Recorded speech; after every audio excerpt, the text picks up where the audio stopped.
Hello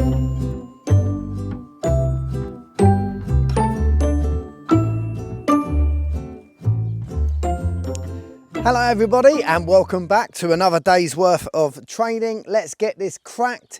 This is your last lead walking session, so we're going to push it as hard as we possibly can, and we're going to use something called Distraction Alley. Now, traditionally Distraction Alley is where you put out loads of distractions and then call your dog in a recall through those distractions, but we're going to use the same exercise for our loose lead walking. So all the rules apply. You must be in training mode, the dog must remain behind you, your reward position should be behind you, you have to stop and open the door and use your hand touch to redirect the dog if they go out in front of you, but your rate of reinforcement, meaning the amount of cookies that you pay, has to go up because there's lots of really exciting stuff out and about. So if you have a look behind me, sit. You'll see various distractions. These are her favourite things. We've got 3 different dog toys, a rugby ball, and a bowl full of food, which I'm going to walk past. Now, at this stage, I might ask her to leave it if she's really, really focused, but that's not the goal. The goal is to pay enough so she's focusing on you more than anything else around us. Okay, so to start off with, I'm going to make sure that I've got my lead at the right length. So I've got a little dip in around her elbow, and then I'm about the height of her elbow, that was. And then I'm going to walk up and make sure that I start paying. Now I'm going to take a few steps this way and turn around. And as soon as I've turned around, she'll be behind me. So I'll pay and put the food on my bum cheek. So let's give that a go, shall we? Okay. Yeah. Good. Yes. Yes. Now she's allowed to investigate without actually touching them. Yes. Good girl. Yes.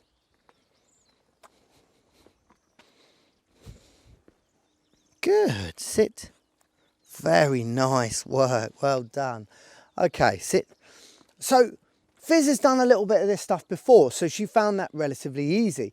Now, you don't start at this level.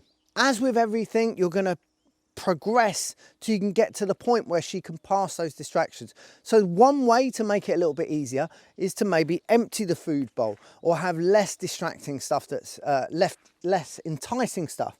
But when you do get to the enticing stuff, rather than have them right in front of her, we're going to move them to the side. So bear with me 2 seconds. So if I was to throw this toy up here, and that one, and this one, now I've got a much clearer path to walk through. And I might even find it too hard to have a bowl of food over there, so I move this over here.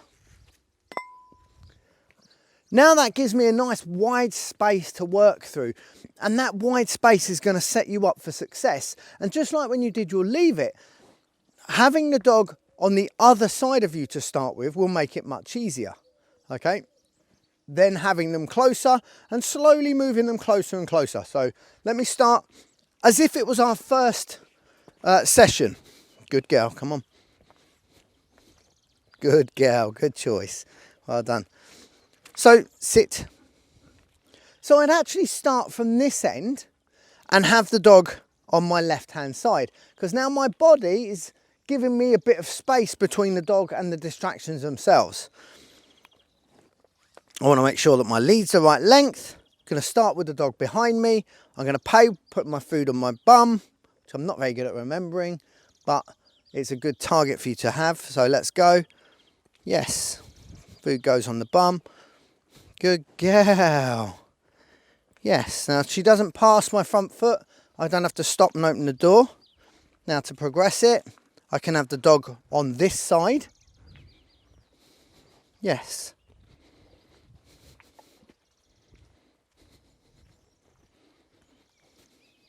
Good girl. Sit. Good girl.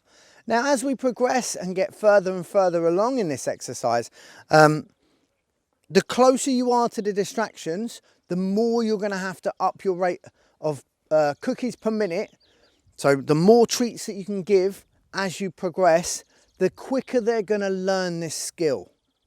Once they've got the skill, then we can start to reduce the amount of treats that we're using. But don't forget, if this starts to fall apart when you stop taking treats, then go back to using treats for a little while.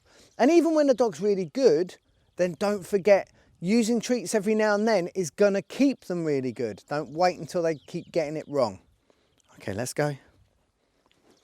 So stop. Yes.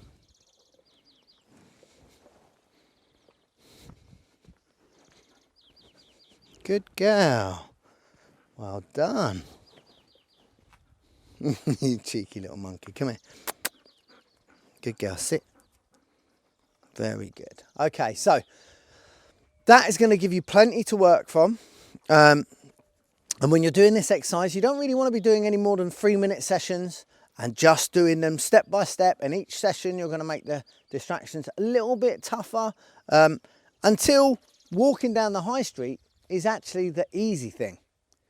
Remember, if you practice in a quiet environment, then take it to somewhere where it's a little bit busier, and then finally the high street, you are going to get success. Eventually it will just become part of daily life where they're walking next to you and not pulling.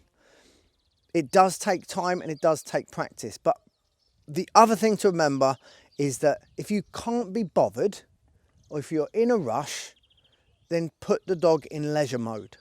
It's so important, okay? Training mode and leisure mode is probably one of the biggest take homes that you can do with all of the training when it comes to loose lead walking. Anyway, crack on, good luck, and see you soon. To learn more, hit that like button, subscribe, and hit the notification bell.